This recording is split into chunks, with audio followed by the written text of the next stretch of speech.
Persona não está em espera de um caso, essa aqui está facilitando nesse sentido, que hora que um caso vira baixo, essa aqui está acessível, então a pessoa não pode reaccionar riba e caso não aqui via de website. Então tampouco que nós temos que vai internamente, na momento aqui nós está mira, ok, a pessoa tal que tudo o que é caso tá, então a base de critério não, nós está mira quem está vindo na remarca para um caso de huur.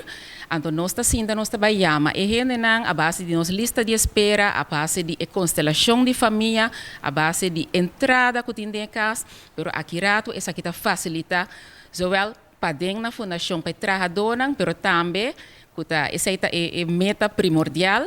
E persona e fo e são que está guardando e caso que é por subir e reaccionar para caso no momento que abre o website aqui. De caso a cada pessoa reaccionar em caso e também mira também na que posição está para a reação ribe caso aqui.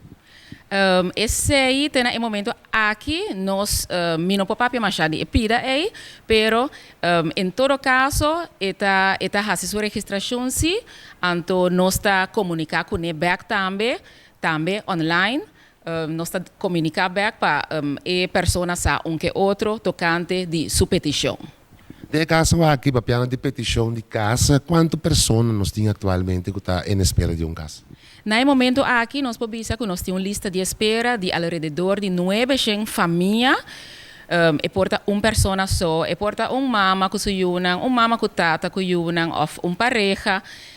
Pero tá 900 famílias que está riba a lista, que está em espera de caso. Pelo que te mira parte de digitalização, lo vai ter informação para a comunidade?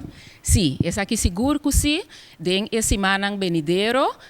Me quero que mais bem para a promessa de ano 2022, que te promessa de janeiro, nós vai bem com informação via de mídia social, via de rádio, televisão, assim para a tour com para subir o website aqui e também que tour por hasi e conta chega na diferente opção riba o website.